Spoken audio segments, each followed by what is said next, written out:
Semoga Allah berikan hidayah. Saya juga tidak mengatakan diri saya pintar. Saya juga seorang penuntut ilmu. Tapi apa yang saya lihat depan mata, bagi saya tidak layak gelar kiai dimiliki oleh teman-teman ini. Naik di mimbar, baca ayat, ayatnya salah. Cerita riwayat, hadis tidak ada riwayatnya. Kadang-kadang hadis lemah.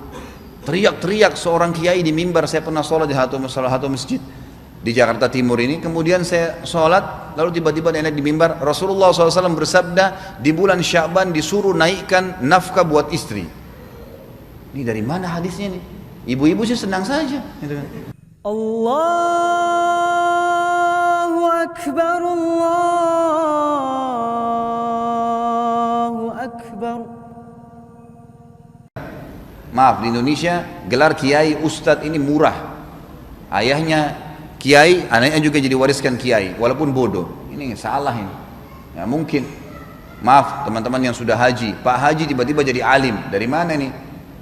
Pergi haji 40 hari pulang jadi alim ulama, dari mana ceritanya? Harus bisa diubah nih. Khatibnya nggak bisa hadir, Pak Haji naik ceramah 2 kali turun, tidak mau tahu, tidak mau lagi bilang tidak tahu. Jadi alim, ada pengikutnya fanatik buta, kacau balau semuanya. Ini nggak bisa ini. Ini penyakit yang harus diperbaiki di Indonesia, fatal, rusak sekali ini, nggak boleh.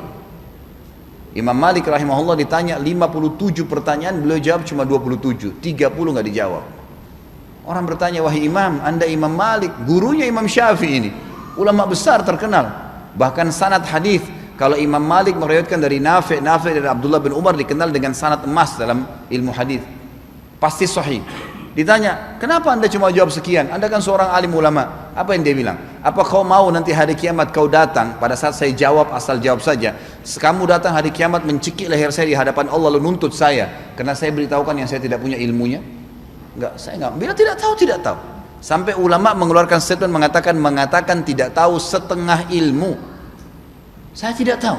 Karena kapan kita ngomong sembarangan, kemudian itu tidak ada dalil, tidak ada buktinya, itu tanggung jawabnya berat hari kiamat. Kalau orang sudah lakukan gimana? Gimana cara perbaikinya? Sulit. Orang sudah terapkan, gitu kan? Maka ini hal-hal mendasar yang harus difahami. Makanya butuh dicari, godok alim-alim ulama kita, ditonjolin, gitu kan? Kemudian dikeluarkan mereka sebagai pemimpin. Orang memang yang saleh, kelihatan. Dan ada ilmunya. Dalam ilmu hadis ada namanya ilmu rijal. Mempelajari tentang biografi orang. Bagaimana para ulama hadis tahu kalau ini hadis sahih? Dari mana dia tahu kalau hadis ini boleh diterima? Kenapa menonjol Imam Bukhari, Imam Muslim, Abu Daud? Kenapa mereka menonjol? Apa yang bisa jadi tolok ukur sehingga mereka terhormat dan terkenal? Ternyata ada ilmu rijal namanya. Ada ilmu mempelajari tentang biografi seseorang.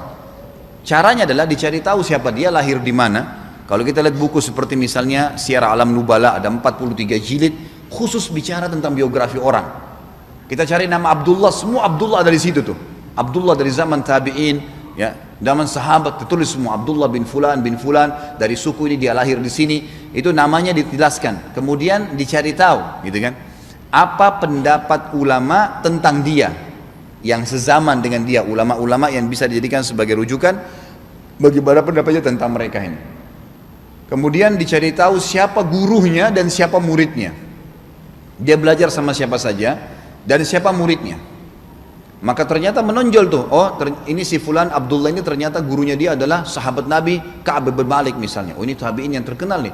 Gurunya dia bukan orang sembarang, sahabat Nabi. Murid-muridnya ada tabi'in yang besar. Seperti misalnya Hasan Basri, si Fulan. Oh ini berarti orang terhormat nih. Pendapat ulama tentang dia dipuji. Oh memang orang ini luar biasa, ahli ibadah, orangnya begini dan begitu. Maka ditonjolkanlah namanya di dalam buku, itu dipelajari, ini kandidat-kandidatnya semua, kandidat. Maka ini bisa dilakukan sebenarnya, biografi para ulama, yang benar-benar alim ulama. Saya pernah subhanallah, bukan pernah sih, berulang kali. Semoga Allah berikan hidayah. Saya juga tidak mengatakan diri saya pintar, saya juga seorang penuntut ilmu. Tapi apa yang saya lihat depan mata, bagi saya tidak layak gelar kiai dimiliki oleh teman-teman ini. Naik di mimbar, baca ayat, ayatnya salah. Cerita riwayat, hadis tidak ada riwayatnya. Kadang-kadang hadis lemah. Teriak-teriak seorang kiai di mimbar. Saya pernah sholat di salah satu masjid di Jakarta Timur ini. Kemudian saya sholat, lalu tiba-tiba dia naik di mimbar. Rasulullah SAW bersabda, di bulan Sya'ban disuruh naikkan nafkah buat istri. Ini dari mana hadisnya nih? Ibu-ibu sih senang saja, gitu kan. Tambah nafkah di bulan Sya'ban tiap tahun naik dong, gitu kan. Enak bener nih. Tidak pernah ada hadis, dan ternyata hadis itu dimasukkan oleh para ulama dalam kitab khusus maudu'at, hadis palsu dari Nabi SAW. Kiai sampaikan di mimbar, yang hadir 1000-2000 orang. Coba bayangin gitu. Gelar ini dari mana bisa didapatkan, gitu kan? Dalam kehidupan sehari-hari juga kelihatan, dari kehidupan rumah tangganya. Kadang-kadang kiainya pakai surban. Ini depan mata saya lihat sendiri. Anaknya masih gadis, nggak pakai jilbab, jalan sama-sama. Bentrok sekali antara ayah yang pakai surban dengan anak yang tidak pakai jilbab. Baik, minimal pakai jilbab, minimal. Kenapa nggak pakai jilbab? Masih kecil, gampang nanti. Oh, ini luar biasa kiai, top ini. Nanti, gimana caranya nanti? Contoh saja, banyak kiai gelarnya luar biasa, dianggap alim ulama, kukunya panjang. Kenapa pelihara kuku? Nabi SAW larang itu. Contoh saja hal kecil. Para sahabat dulu dan tabi'in menilai orang itu bisa dipercaya kalau dia tidak melanggar yang makruh. Yang makruh tidak dilanggar, apalagi yang haram. Minum berdiri nggak pernah.